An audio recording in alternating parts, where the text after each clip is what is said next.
نحمده ونصلي ونسلم على رسوله النبي الأمي الكريم وعلى آله وصحبه أجمعين اما بعد۔ گنج بخش فیض عالم مظہر نور خدا، ناقص آرا پیر کامل، کامل آرا رہنما۔ لاہور کی سرزمین پر حضرت علی بن عثمان الحجویری الجلابی الغزنوی رحمۃ اللہ تعالیٰ علیہ، جنہیں دنیا داتا گنج بخش علی حجویری کے نام سے یاد کرتی ہے، ان کی تعلیمات پر مشتمل پروگرام کشف المحجوب لے کر آپ کی خدمت میں آپ کا میزبان مفتی محمد رمضان سیالوی حاضر خدمت ہے۔ حضور سیدی داتا گنج بخش علی حجویری رحمۃ اللہ تعالیٰ علیہ نے تصوف کے اسرار و رموز، اس کی اصطلاحات اور قرآن و سنت کی مکمل تعبیرات اپنی کتاب کشف المحجوب شریف میں جس ترتیب کے ساتھ بیان فرمائی ہیں، اس ترتیب کا ایک حسن یہ ہے کہ نبی پاک صلی اللہ علیہ وسلم کی ذات بابرکات سے شروع کر کے حضور علیہ السلام کے خلفاء، صحابہ اعظام، اہل بیت اطہار، تابعین اور تبع تابعین رضوان اللہ تعالیٰ علیہم اجمعین تک کے حضرات کے خصوصی تذکرے اور ان کی خصوصیات اور امتیازات کو اپنے خاص اسلوب میں ذکر فرمایا ہے۔ اور اس ترتیب میں ایک خوبصورت حکمت یہ ہے کہ آپ گویا یہ فرمانا چاہتے ہیں کہ علی بن عثمان الحجویری جو کچھ کہہ رہا ہے، اس کی سند کے لیے ایک بات یہ بھی موجود ہے کہ یہ تمام کی تمام باتیں علی بن عثمان حجویری کو نبی پاک علیہ السلام کے بعد ایک تسلسل کے ساتھ بغیر کسی انقطاع کے ان پاک ہستیوں سے ہوتی ہوئی پہنچی ہے، اور ان معارف، مشاہدات، حکایات اور ارشادات میں یہ تاریخی تسلسل اور اس کی پوری اسپرٹ کر فرما ہے۔ اور حضور سیدی داتا گنج بخش علی حجویری رحمۃ اللہ تعالیٰ علیہ کے ان اسرار و رموز پر بات کرنے کے لیے میرے ساتھ حسب سابق موجود ہیں محترم المقام عزت مآب محمد شہزاد احمد مجددی، جو بلا شبہ ڈھیروں القابات اور اعزازات کے حامل ہیں، علامہ محمد شہزاد مجددی ہوں، مفتی محمد شہزاد مجددی ہوں، یا ایک صاحب فکر، ایک صاحب اسلوب، ادیب کی حیثیت سے موجود ہوں۔ السلام علیکم ورحمۃ۔ حضور سیدی داتا گنج بخش علی حجویری رحمۃ اللہ تعالیٰ علیہ نے کتاب کشف المحجوب شریف کے 11ویں باب میں حضرات ائمہ تبع تابعین رضوان اللہ تعالیٰ علیہم اجمعین کا تذکرہ فرمایا، اور اس تذکرے میں ہم بات کر رہے تھے حضرت ابراہیم بن ادھم رحمۃ اللہ تعالیٰ علیہ کی، جن کی خصوصیات میں ایک خاص بات یہ ذکر ہوئی کہ حضرت خضر علیہ السلام سے آپ کو خصوصی نسبت اور فیضان حاصل رہا، اور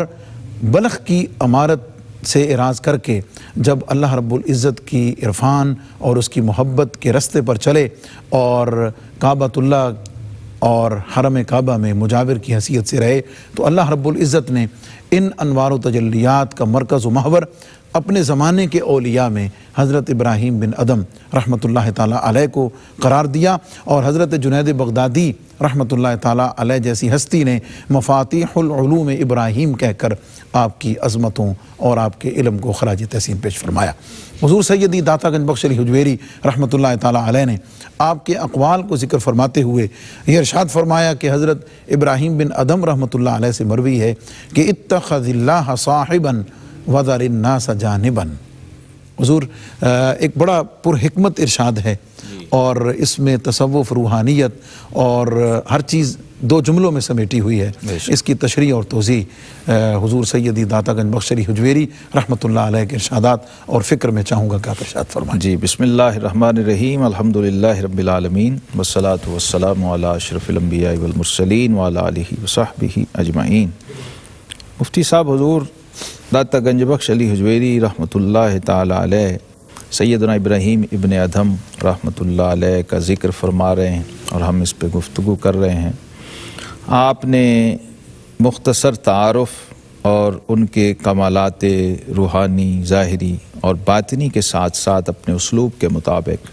ہر بزرگ کا کوئی نہ کوئی خاص قول یا اقوال آپ لاتے ہیں۔ تو جناب ابراہیم ابن ادھم رحمہ اللہ کے بہت سارے اقوال ہیں، معرفت پر مبنی ہیں، خزائن عرفان ہیں، کتب تصوف میں اور محات الکتب کے اندر منقول ہیں۔ ان میں سے انتخاب کیا حضور داتا گنج بخش علی حجویری رحمہ اللہ نے اس مختصر اور جامع ترین قول کا، جس میں آپ فرماتے ہیں اتخذ اللہ صاحباً وذر الناس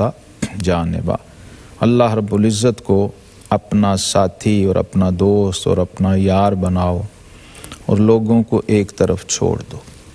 اللہ اکبر۔ حضور داتا صاحب رحمہ اللہ نے خود جو اس پہ تبصرہ کیا ہے تبرکن میں، وہ بھی پڑھنا چاہ رہا ہوں جی۔ اس سے آپ کی مراد یہ ہے کہ جب بندہ کا رجوع بحق تعالی درست ہو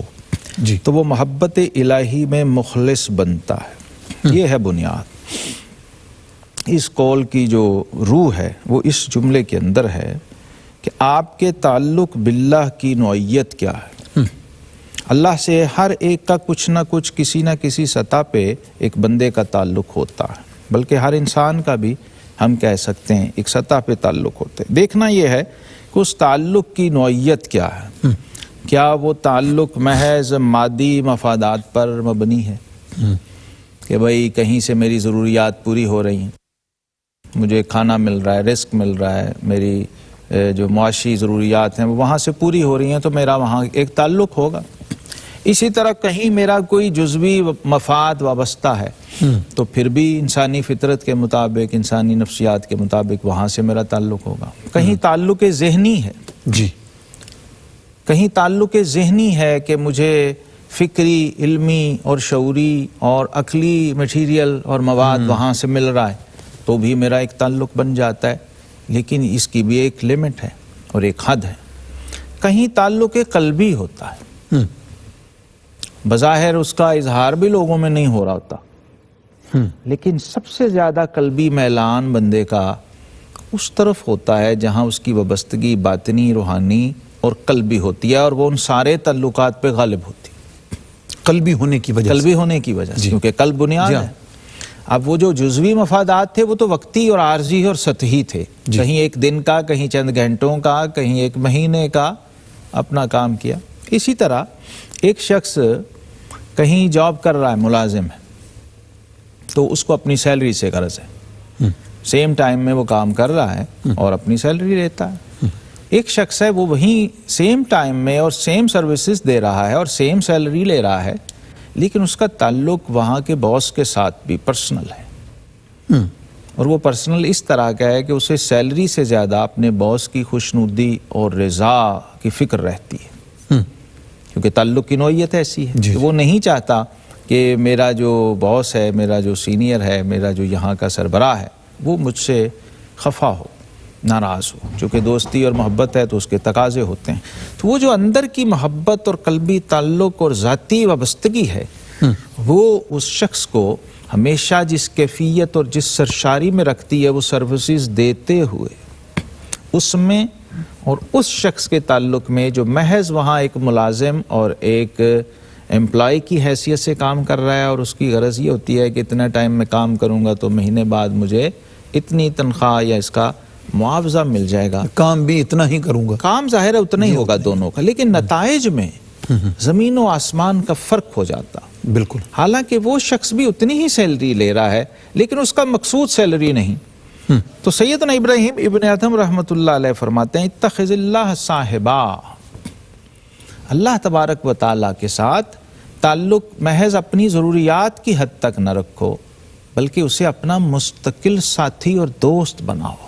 سبحان اللہ۔ باقی مخلوق جو اس کی کائنات کے ذخائر سے اور مظاہر سے فیضیاب ہو رہی ہے، اس کی نعمتوں سے، تم بھی ویسے ہی ہوگے، لیکن دونوں کا فرق جو ہے وہ زمین و آسمان کا ہوگا۔ ایک تعلق ذاتی ہے اور ایک تعلق مادی ہے، تعلق وقتی ہے، تعلق سطحی ہے اور مفاداتی قسم کا تعلق ہے۔ ان دونوں میں زمین و آسمان کا فرق ہے۔ اولیاء اللہ جو ہیں، ان کا صوفیاء کا مطمع نظر یہ رہتا ہے کہ جنت ہے، دوزخ ہے، دنیا ہے، زندگی ہے، عبادات ہیں، جو کچھ بھی ما سوی اللہ ہے نا، وہ اللہ نہیں ہے۔ بہرحال واہ واہ، وہ ما سوی اللہ ہی، ما سوی اللہ ہی ہے۔ واہ واہ، سبحان اللہ۔ ان کی ٹارگٹ یہ ہوتا ہے کہ بھئی چلو جنت ہی صحیح، جنت خدا تو نہیں ہے، اللہ تو نہیں ہے، رب تو نہیں ہے، چلو یہ نعمتیں دنیا کی جو ہم اویل کر رہے ہیں، سورج، زمین، آسمان، درخت، چاند، ہوا، سب کچھ ایون کہ پھر اس کے اندر ایک وقت آتا ہے کہ وہ جو وسائل ہوتے ہیں دوست کی طرف جانے کے وہ بھی کھٹکنے لگ جاتے ہیں. اور اس پر میں غالب کا ایک شعر آپ کو سناتا ہوں، مرزا غالب کا. اس باریکی سے انہوں نے اس مضمون کو نبھایا ہے. کہتے ہیں کہ واہ کر دیے ہیں شوق نے بندے نقاب حسن، واہ کر دیے ہیں شوق نے، واہ کر دیے، کھول دیے، واہ کر دیے ہیں شوق نے بندے نقاب حسن. بندے نقاب حسن یعنی حسن محبوب کے حسن کے جتنے پردے تھے وہ سارے میرے صدقے طلب اور میرے جذبہ شوق نے ایک ایک کر کے ہٹا دیے ہیں. غیر از نگاہ اب کوئی حائل نہیں رہا. واہ واہ سبحان اللہ. حجابات تو سب اٹھ گئے، لیکن یہ جو دیکھنے کے لیے مجھے آنکھ استعمال کرنا پڑتی ہے یہ بھی تو بیچ میں ایک حجاب ہے. واہ واہ. یہ باریکی اور یہ لطافت صرف عارف باللہ کو میسر ہوتی ہے. وہ اس کے اندر کا میلان طبیعی اور روحانی یہ تقاضا کرتا ہے کہ خالق تک میری رسائی میں مخلوق حائل نہ ہو. واہ. اور یہ شدت طلب کی انتہا ہے. کوئی چیز رکاوٹ نہ بنے، کوئی چیز حائل نہ ہو. حائل یعنی غیریت جو ہے توحید کی جو ڈیپتھ ہے نا اور انتہا ہے توحید کی روح تک رسائی کی یہ حد اور انتہا ہے کہ وحدانیت کو، احدیت کو اور صمدیت کو اور اپنے محبوب اور ذات ذوالجلال کی یکتائی کو وہ اتنا اپنے اوپر طاری کر لیتے ہیں اور اتنی شدت سے اس کو محسوس کرنے لگ جاتے ہیں لا الہ الا اللہ کی حقیقتوں کو کہ پھر غیر کی ذرا سی بھی آمیزش ان کی طبع سلیم پر گراں گزرتی ہے. اس لیے وہ چاہتے ہیں کہ اللہ رب العزت جو بہرحال مادہ نہیں ہے، میٹیریل نہیں ہے، اس تک رسائی کے لیے بھی ہمیں میٹیریل کا محتاج نہیں ہونا چاہیے.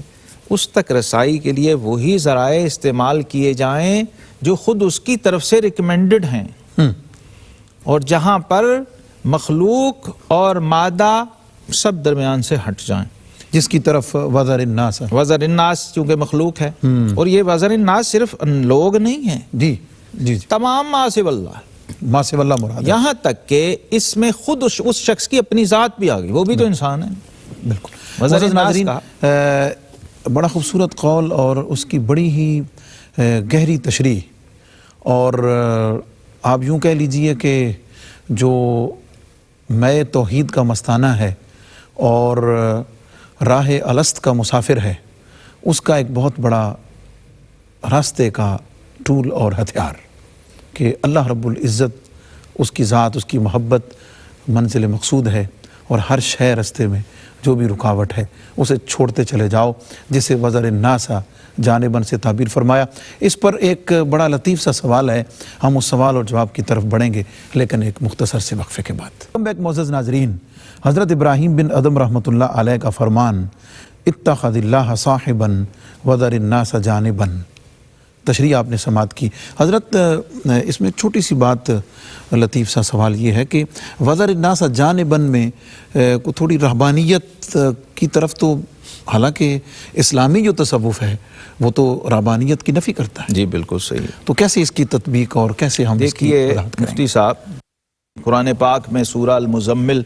اور مشہور آیت کریمہ جس میں رب کائنات اپنے محبوب کریم علیہ الصلوۃ والسلام سے خود مخاطب ہیں، تو فرمایا وَاذْكُرِ اسْمَ رَبِّكَ وَتَبَتَّلْ إِلَيْهِ تَبْتِيلًا. محبوب اپنے رب کے اسم کا ذکر کیجئے اور سب سے کٹ کر اسی سے جڑ جائے. کیا ہم اس کو اس آیت کا ترجمہ؟ بالکل، آپ اس آیت کے ساتھ جب جوڑیں گے تو یہ کھلے گا نا. ہاں جی، اس آیت اس کی لیے کہ ہم یہ طے کر چکے ہیں اور یہ ہمارا یعنی منشور بھی ہے، ہمارا یہ دستور بھی ہے، ہمارا موقف اور ہمارا عقیدہ بھی ہے کہ تصوف قرآن اور سنت کا نام ہے. بے شک. تصوف سیدنا جنید بغدادی رحمہ اللہ فرماتے علمنا ھذا مشید بالکتاب والسنہ. جی یہ تو کتاب و سنت سے ہی ماخوذ ہے اور کتاب و سنت ہی کی تعبیر ہے، کتاب و سنت ہی کی تشریح و تفسیر ہے، اور اس پہلو سے تعبیر و تفسیر ہے جس طرف کسی غیر صوفی کی رسائی اس طرح نہیں ہے جیسے عرفاء اور صوفیہ کرام کی ہے. اس لیے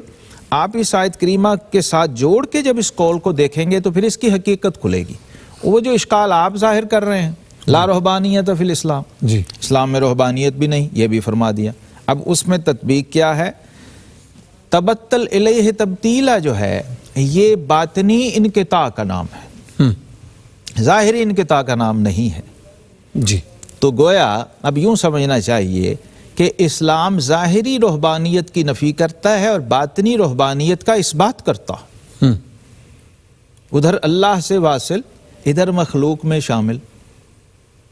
نبی کریم علیہ السلام کی یہ شان مبارک ہے نا، ادھر اللہ سے واصل، ادھر مخلوق میں شامل، خواص اس برزخ کبریٰ میں ہے حرف مشدد کا۔ تو یہ جو ہے اسلام کا اور ہماری شریعت مطہرہ کا یہ حسن اور کمال ہے، ورنہ پہلی امتوں میں یہ رہا ہے، رہبانیت ظاہری بھی رہی ہے، لیکن آقا کریم علیہ السلام نے جس وقت آفیشلی اپنے فیضان نبوت کا اور دعوت اسلام کا آغاز فرمایا، اس سے پہلے آپ دیکھیے غار حرا لوگوں کو چھوڑا، خلوت اختیار کی، لیکن خاص عرصہ باطنی دیکھیے نا، وہاں ظاہری بھی تھا، اس وقت ظاہری انقطاع بھی تھا، جی ہاں، قطع تعلق تھا، ایک مہینہ پوشیدہ رہنا، چلے پہ رہنا، خلوت میں رہنا، مراقبے میں رہنا، کچھ بھی آپ اس کو کہہ لیجئے، کسی اصطلاح سے تعبیر کر سکتے ہیں، وہ ساری کیفیات یہیں سے پھوٹی ہیں، سب اسی غار حرا کا فیضان ہے۔ یہ خلوت نشینی صوفیہ کرام کی، یہ چلہ، یہ اعتکاف، یہ بھی تو رہبانیت دیکھیے نا، فرمایا گیا میری امت کی رہبانیت اعتکاف ہے، چند روز کے لیے آپ کو دعوت دی گئی ہے، آپ مامور ہیں، کچھ عرصہ ایسا کریں، یہ پریکٹس ابھی بھی رکھیں، ہاں ٹوٹل اوور آل نہیں کہ آپ بالکل ہی سب کچھ چھوڑ کے نکل جائیں۔ حضرات صوفیہ کرام نے بھی جزوی طور پہ سنت و سیرت کو لیا، اپنے اوپر طاری بھی کیا اور اس کا تجربہ کیا، کیونکہ بات ہے اپنے دین کو تجربہ کرنے کی، اور میں یہ سمجھتا ہوں کہ روحانی تجربے کے بغیر دین کا حقیقی فہم محال ہے۔ جب تک روحانی تجربے سے انسان خود نہیں گزرتا ہے، وہ دین کو اپنا تجربہ نہیں بنا سکتا۔ اس کے لیے دین ایک عبارت یا حرف یا ٹیکسٹ یا ایک جملہ، ایک تقریر اور وعظ تو رہ سکتا ہے، لیکن حال نہیں بن سکتا۔ حال کے لیے، اور یہ یاد رکھنے کی بات ہے کہ اسلام محض کیلو کال کا، عبارتوں کا نام نہیں ہے۔ حضرت سعدی فرماتے ہیں کہ سعدی بشوئی لوہ دلز، یا سعدی بشوئی لوہ دلز نقش غیر او، علم کے راہ بحق نہ نمایت جہالت است۔ جو علم حق کی راہ نہیں دکھا رہا وہ تو خود جہالت ہے۔ تو صوفیہ اس راہ پہ نکلے کہ آپ نے فرمایا، اب دیکھیے تبصرہ حضور داتا صاحب رحمہ اللہ کو فرماتے ہیں کہ رجوع بحق تعالی جب درست ہوگا جی تو محبت صرف محبت مقصود نہیں ہے، اخلاص والی محبت۔ جی میں اسی طرف آ رہا تھا، آگے تین چیزیں آپ نے اگلی اس کی تشریح میں، اخلاص، استقامت، اور اس کے بعد رویت لوح محفوظ، جی اس کو ترتیب کے ساتھ ذکر فرمایا، بتا دیا کہ اس میں اخلاص میں پھر استقامت بنیاد ہے، اور اس کا جو نتیجہ ہے کہ انسان لوح محفوظ تک اس کی رسائی اور اس کو بھی دیکھ سکتا ہے، یعنی حقائق اشیاء۔ جی لوح محفوظ سے مراد ہے حقائق اشیاء، اس پر کھل جاتے ہیں، چیزوں کی حقیقت اس پہ کھلنا شروع ہو جاتی ہے۔ اس کے بعد جیسے فرمایا اللہ ہماری الاشیاء کما ہی، اے اللہ میں چیزوں کو ویسی دکھا جیسی کہ وہ ہیں۔ تو میں تو مفتی صاحب کہتا ہوں کہ 1000 تعریفات جو تصوف کی بزرگوں نے فرمائی ہیں، ان 1000 کا خلاصہ یہ جملہ ہے کہ تصوف حقائق اشیاء کے علم کو کہتے ہیں۔ آپ پر چیزیں اپنی حقیقت کے ساتھ سامنے آ جائیں، یعنی صورت سے حقیقت تک، ہر چیز کی ایک صورت بھی ہے اور ہر ایک چیز کی ایک حقیقت بھی ہے۔ صورت سے حقیقت تک کے سفر کا نام تصوف ہے۔ وہ لوح محفوظ ہو، وہ جنت ہو، وہ دوزخ ہو، وہ دنیا ہو، دنیا کا ذرہ کوئی تنکا ہو، یا وہ سورج ہو، ہر چیز سمکتا سما، چیزیں جب آپ کو اپنی حقیقت کے ساتھ دکھائی دینے لگ جاتی ہیں تو اب آپ صوفی ہیں۔ اس سے پہلے ابھی آپ مسافر ہیں راہ تصوف کے۔ تو آپ حضرت ابراہیم ابن ادھم رحمہ اللہ اس جملے کے اندر فرما رہے ہیں، حضرت امام ربانی مجدد الفسانی رحمۃ اللہ نے ایک جملہ فرمایا جو وہ بھی اسی طرح کوزے میں دریا بند ہے۔ فرماتے ہیں صوفی قائن اور بائن ہوتا ہے، قائن اور بائن ہوتا۔ ایسی خوبصورت جامعیت کے ساتھ اس کی شرح ہو گئی، یعنی قائن اور بائن۔ بائن کا مطلب ہے چھوڑنے والا، قائن کا مطلب ہے پکڑنے والا، جڑنے والا۔ تو یہ اصول اور ذات اللہ کے لیے قائن ہوتا ہے، اور مخلوق کے لیے بائن ہوتا ہے۔ اب اگر تو آپ کو اللہ سے جڑنا ہے تو پھر مخلوق سے کٹنا ہوگا، خالق سے جڑنا ہے تو اور آپ نے اس کی فرما دی کہ اس کٹنے سے مراد باطنی انقطاع، باطنی انقطاع، یہی مطلوب ہے، پہلے ظاہری بھی تھا۔ اچھا، اب بات یہ ہو رہی ہے کہ جب تمہارا باطنی انقطاع کامل ہو جائے گا، اس میں اخلاص آ جائے گا، پیورٹی، جی، تو اخلاص یہ تقاضا کرتا ہے کہ اس میں آمیزش نہ ہو۔ جی، الا للہ الدین الخالص، اللہ نے تو تقاضا یہ کیا تھا، بھائی میرے پاس جو کلمہ لے کے آنا، جو ایمان لے کے آنا، جو نماز لے کے آنا، جو روزہ لے کے آنا، جو زکوٰۃ لے کے آنا، جو حج لے کے آنا، اس میں ملاوٹ نہ ہو، اس میں آمیزش نہ ہو، کسی قسم کی آمیزش۔ آپ دیکھیے، اب فقہا جب کہتے ہیں آپ نماز پڑھ رہے ہیں اللہ، تو اس میں اب آپ کا خیال بھٹک گیا، وسوسے آنا شروع ہو گئے، غیر آ گیا نا۔ جی، یہ جو دائیں بائیں دیکھنا منع کیا ہے، کیوں کیا؟ کہ بھئی آپ نے سیدھا اسٹریٹ رہنا، انی وجہت وجہی للذی فطر السماوات، اس کا تقاضا ہے۔ یہ اصل میں آپ کو، آپ جیسے ہم محاورے میں کہتے ہیں قبلہ درست کروا رہے ہیں، بھائی رب العزت کی طرف رجوع کیا ہے اور اس طرف کو سفر کر رہے ہو، تو اس کی پہلی شرط یہ ہے کہ اس تعلق میں ڈنڈی نہیں مارنی۔ اور صوفیہ پھر اس میں اتنے سینسٹیو ہو گئے تھے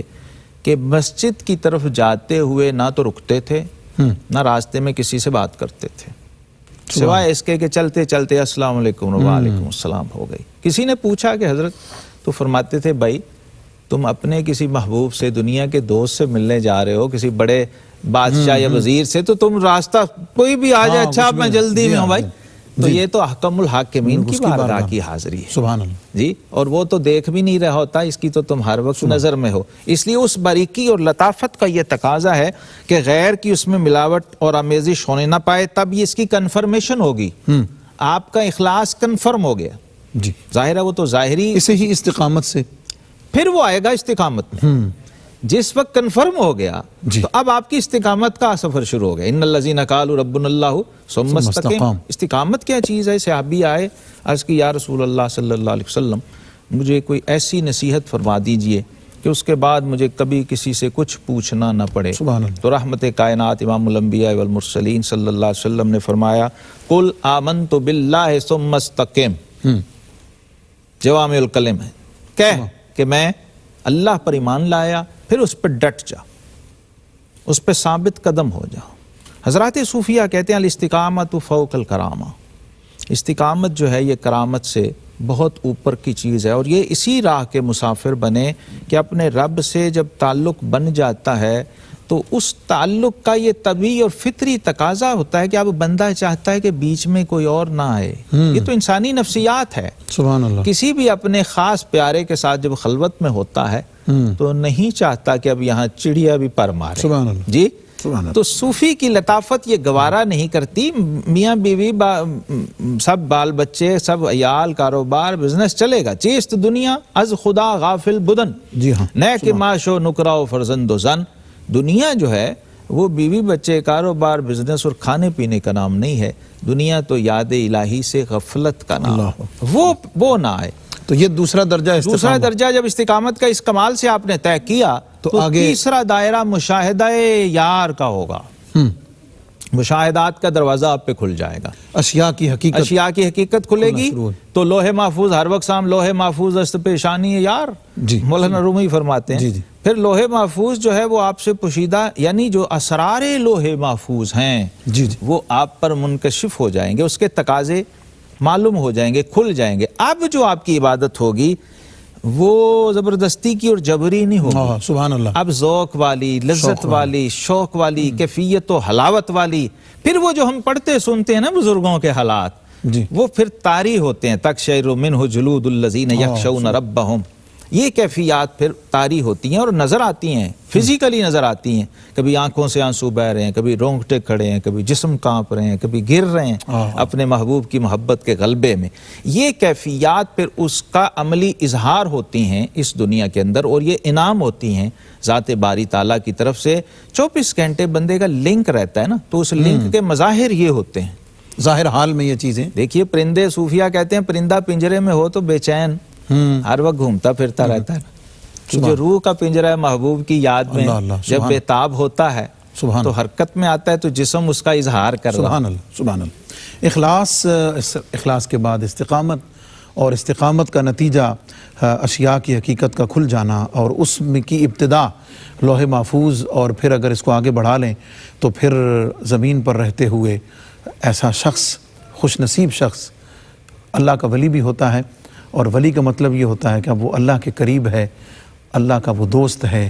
اور جب اس منزل سے آگے گزرتا ہے تو پھر یار ذات حق بھی اس کی نگاہ سے پوشیدہ نہیں رہتی۔ حضور سیدی داتا گنج بخش علی حجویری رحمۃ اللہ تعالیٰ علیہ نے حضرت ابو الحسن ثعلبہ رحمۃ اللہ تعالیٰ علیہ کا ایک ارشاد نقل فرمایا ہے آداب مریدی میں، جس کا تعلق ہمارے اس موضوع کے ساتھ ہے، اس پر بات کریں گے، لیکن ایک مختصر سے وقفے کے بعد stay with us. Welcome back معزز ناظرین، پروگرام کشف المحجوب، ذکر حضرت ابراہیم بن ادم رحمۃ اللہ تعالیٰ علیہ کا، اور آپ کے قول کی تشریح آپ نے سماعت فرمائی۔ حضور سیدی داتا گنج بخش علی حجویری رحمۃ اللہ تعالیٰ علیہ نے اس قول کی تشریح کے ضمن میں حضرت شیخ ابو الحسن ثعلبہ رحمۃ اللہ تعالیٰ علیہ کا ایک ارشاد نقل فرمایا ہے، اور آپ اس میں یہ فرماتے ہیں کہ مرید کا بلی کی طرح رہنا بہت زیادہ بہتر ہے کہ اپنے اختیارات میں رہے۔ حضور کیا اس میں ایک بڑی حکمت آمیز بات ہے، اور آداب مرید میں یعنی شیخ سے فیض لیتے ہوئے اس کی کیفیت اور اس کے اظہار سے بچتے ہوئے بس دبک کر اپنی حساب میں رہنا، کیا فرمائیں؟ ہاں، پالتو بلی جو ہے جی کہ نا صوفیہ کا مشاہدہ کیسا ہے۔ سیدنا جنید بغدادی رحمۃ اللہ فرماتے ہیں میں نے مراقبہ بلی سے سیکھا۔ اچھا، بلی سے سیکھا۔ کہنے لگا حضور کیسے؟ فرمائے چوہے کے بل پر وہ گھات لگائے بیٹھی تھی اور دنیا و ما فیہا سے بے خبر تھی، اور اس کے جسم کے رونگٹے اور بال بھی کھڑے تھے، ورنہ بڑا حساس جانور ہے بلی، لیکن جب اپنے شکار پہ اس نے نظریں جمائی ہوئی تھیں اپنے ہدف پہ، تو اس وقت وہ دائیں بائیں اور دنیا و ما فیہا سے بے خبر تھی۔ تو مجھے خیال آیا کہ جنید یہ دنیا کے چوہے کے شکار میں اتنی منہمک اور مگن ہے، اور تو بارگاہ الہی کی تجلیات کو غفلت سے لینا چاہتا۔ تب مجھے مراقبے کی حقیقت سمجھ آئی۔ یہی مثال دی صوفیہ کرام نے کہ اپنے مالک کے ساتھ جو پالتو وفادار بلی ہوتی ہے، اس کی گود میں، اس کی آغوش میں کتنے سکون سے، جیسے بچہ ماں کی گود میں سکون سے ہوتا ہے گھر میں، اور اس کے اشارے پہ چلتی ہے اور اشارے کو سمجھتی ہے۔ اور مرید کو بھی یہ حقیقت سمجھنی چاہیے کہ بجائے اپنی مرضی اور اختیار کے چلنے کے، اپنے شیخ کی مرضی کو اپنی مرضی بنائے اور اپنی خواہش کو اپنے مرشد کی مرضی کے تابع کرے۔ اس طرح کر لے کہ سیدنا امام ربانی مجدد الفسانی رحمۃ اللہ علیہ فرماتے ہیں جیسے مردہ بدست زندہ، جیسے میت غسال کے آگے پڑی ہوتی ہے، اس طرح خود سپردگی کے ساتھ اپنا آپ اپنے شیخ کے حوالے کرے کہ وہ جدھر چاہے پانی ڈالتا ہے، جدھر چاہے سے صاف کرتا ہے، دھوتا ہے اور غسل دیتا ہے، میت اس میں مداخلت نہیں کر رہی ہوتی۔ اس خود سپردگی کے عالم میں جب اپنے شیخ کے حوالے اپنے آپ کو کرتا ہے، تب سلوک کا آغاز ممکن ہے، تب شیخ آپ پر تصرف کرنا شروع کرے گا اور اس کا تصرف چلنا شروع ہوگا اور اس کے خاطر خواہ نتائج ملیں گے۔ ہمارے ہاں بد نصیبی، بد قسمتی سے کہنا چاہیے، اس کے بالکل اپوزٹ ہے۔ ہم جا کے بیعت اس لیے ہوتے ہیں کہ پیر صاحب ہماری مرضی کے مطابق چلنا شروع ہو جائیں، اور اس سے بڑا المیہ یہ ہے کہ یہ ہو رہا ہوتا ہے، بجائے اس کے کہ مرید شیخ کی اس کے مرضی کے تابع ہو رہا ہو۔ شیخ جو ہیں وہ مرید کی خواہش اور اس کی خوشی اور اس کے تابع ہوئے ہوتے ہیں، جس کا یہ نتیجہ ہے کہ نہ خدا ہی ملا نہ وصال مقصود حضرت وہ کہہ لیجئے کہ جو ٹارگٹ ہے وہاں مقصود دونوں طرف کچھ اور ہوتا، دونوں طرف، تو اس وجہ سے وہ نہیں۔ ہاں جہاں للہیت بنیاد ہو، جہاں پر رضا الہی مقصود ہو، جہاں معرفت الہی مقصود ہو، تو پھر کیفیات یہ ہیں کہ اول یہ ہے کہ مرید اپنے آپ کو اپنے شیخ کے حوالے کرے اور اس کو سونپ دے، جیسے یہ بڑی بڑی جلیل القدر ہستیاں جا کے اپنا آپ پیش کر دیتی ہیں۔ سیدنا فضیل بن ایاز رحمۃ اللہ علیہ کو پیش کر دیا، حضرت حسن بصری کی خدمت میں چلے گئے، اور جو اپنے زمانے کے لوگ تھے وہاں جا کے اپنا آپ پیش کر دیتے تھے، اور اتنا پیش کر دیتے تھے کہ پھر ان کی مرضی اور خواہش کے بغیر نہ ذکر کرتے تھے نہ نفل پڑھتے تھے، جب تک وہ نہ کہہ دیں، مطلب دنیاوی امور تو کجا۔ یہاں تک میں نے پڑھا حضرت شاہ غلام علی دہلوی رحمۃ اللہ تعالی علیہ ان کے ایک مرید تھے تو گلی میں جا رہے تو خربوزے والا جا رہا، خربوزے بیچ رہا تھا، دل بہت چاہا، موسم بھی تھا، طبیعت نے تقاضا کیا کہ میں خربوزہ کھا لوں، ابھی خریدنے لگے تو خیال آیا کہ اپنے شیخ سے تو پوچھا ہی نہیں، حضرت سے تو اجازت ہی نہیں لی، تو پھر خربوزہ نہیں لیا، اپنے شیخ کی خدمت میں گئے، کہا حضور میں پوچھنے آیا تھا کہ خربوزہ کھا لوں یا نہ کھاؤں۔ سبحان حضرت ابراہیم بن ادم رحمۃ اللہ تعالیٰ علیہ، آپ کے ذکر پاک کو حضور سیدی داتا گنج بخشری حجویری علیہ الرحمہ نے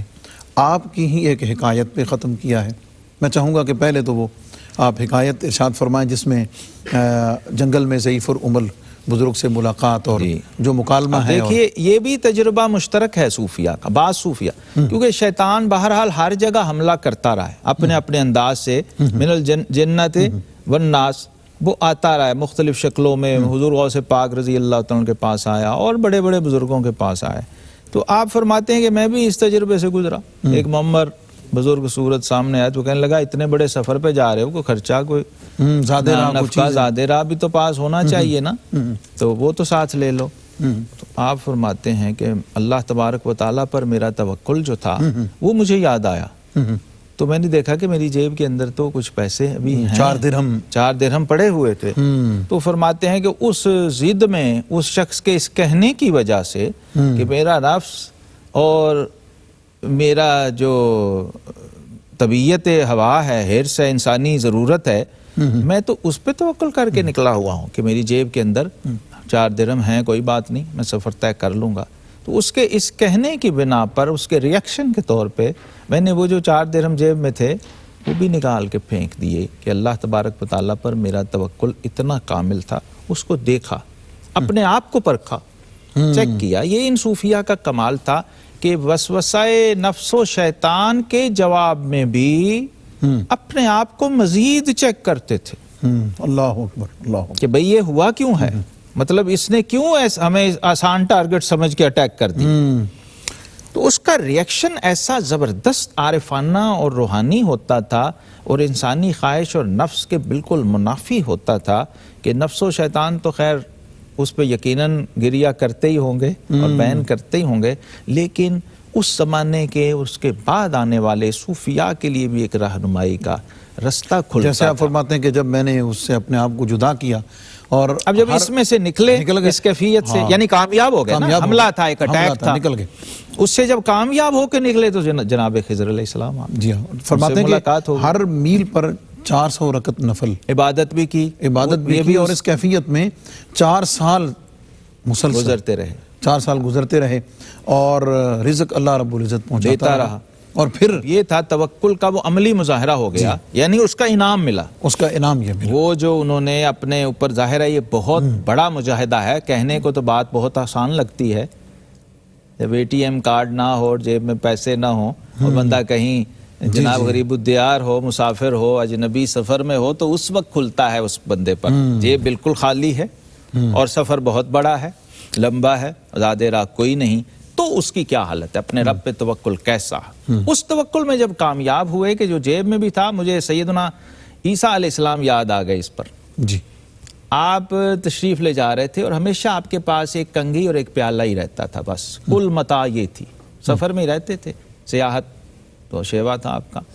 تو ایک شخص کنگھی بالوں کو درست کرنے کے لیے اور پیالہ پانی وغیرہ پینے کے لیے تھا، ایک شخص کو دیکھا کہ وہ پانی پی رہا تھا، اپنے ہاتھوں کا ایسے پیالہ اوک بنا پانی پی رہا تھا، تو آپ نے فرمایا کہ بھئی میں تو پیالہ باندھی پھر رہا ہوں ساتھ، سبحان اللہ، پیالہ بھی پھینک دیا، واہ واہ سبحان اللہ، تو کہا کہ اللہ تعالیٰ نے تو پیالہ میرے ساتھ ہی میرے وجود کا حصہ بنایا، میں ایسے پانی پی سکتا ہوں۔ سبحان، پھر کہیں دیکھا تو ایک شخص اپنی انگلیوں سے بال ٹھیک کر رہا تھا کنگھی کا، تو آپ نے وہ کنگھی بھی نکال کے پھینک دی کہ فرمائی یہ کام بھی اس کے بغیر ہو سکتا ہے۔ تو یہ مشرب اولیاء جو ہے کسی نہ کسی، جیسے ہم بات کر چکے مشرب کے تحت، کہ کسی نہ کسی رسول اولو العزم کے تابع ہوتے ہیں یا اولیاء کرام، اور ان کا حال، چنانچہ اس کا انعام یہ عطا ہوا کہ توکل بھی کیا، عبادت بھی کی، رزق بھی ملتا رہا بغیر کسی مخلوق کے احسان اٹھائے، اور پھر جناب خضر علیہ السلام، اور جب ملاقات ہوئی تو آپ فرماتے ہیں کہ آپ نے اس ملاقات میں مجھے اللہ کا ایک اسم سکھایا، جی ہاں، اسم اعظم سیکھا، اور اس کے بعد میرا دل ما سوی اللہ سے قطعاً فارغ ہو گیا۔ یہ اب دیکھیے خضری فیض شامل ہو گیا، چونکہ شروع میں ہم بات کر چکے ہیں کہ آپ کی بیعت خضر علیہ السلام، خضر علیہ السلام کا مشرب اور مزاج کیا ہے؟ لوگوں سے کٹ کے رہنا، لوگوں میں بھی رہنا، لوگوں کے کام بھی کرنا، لوگوں کی خدمت بھی، لوگوں کو فیض بھی پہنچانا، اولیاء اللہ کی رہنمائی بھی کرنا، رب کی بندگی کے تقاضوں کو بھی نبھانا، لیکن پبلک سے اس کا کوئی بدلہ نہ چاہنا، کوئی ستائش نہ چاہنا، کسی نام اکرام کی خواہش نہ رکھنا۔ للہیت و اخلاص مجرد اور مجسم شکل میں اگر کہیں ہیں تو وہ جناب خضر علیہ السلام، اور خضر علیہ السلام سے پھر جو بزرگ براہ راست مستفید ہوئے ہیں ان کے اندر اس کی جھلک نظر آتی ہے۔ جناب ابراہیم ابن ادھم رحمۃ اللہ تعالی علیہ انہی جلیل القدر ہستیوں میں سے ہیں جنہوں نے حضرت خضر علیہ السلام کے علاوہ اکابر اولیاء سے فیض لیا، اور جو شریعت کا ایسنس ہے اس کو پریکٹس کر کے دکھایا، پریکٹسنگ شیپ میں پیش کیا۔ سبحان اللہ۔ کیونکہ قال اور الفاظ و حروف تو کتابی شکل میں منقول ہو کے اور مروی ہو کے پہنچتے ہیں، لیکن جو احوال ہیں وہ پریکٹسنگ شیپ میں چاہیے ہوتے ہیں۔ تو ان صوفیہ کرام کا کریڈٹ یہ ہے کہ انہوں نے احوال رسالت مآب صلی اللہ علیہ وسلم اور احوال شریعت جو ہیں ان کو مجسم کر کے دکھایا ہے، اور اس سے بڑا کوئی کمال خدمت اور کرامت ہو نہیں سکتی کہ آپ غیر مرئی اور انویزیبل چیزوں کو بھی ویزیبل کر دیں، سبحان اللہ، اور فزیکل بنا دیں۔ تو جناب ابراہیم ابن ادھم ایک غزوہ میں دیکھیے آپ کا ذوق کیسا تھا، غزوہ میں شہید ہوئے ہیں، اور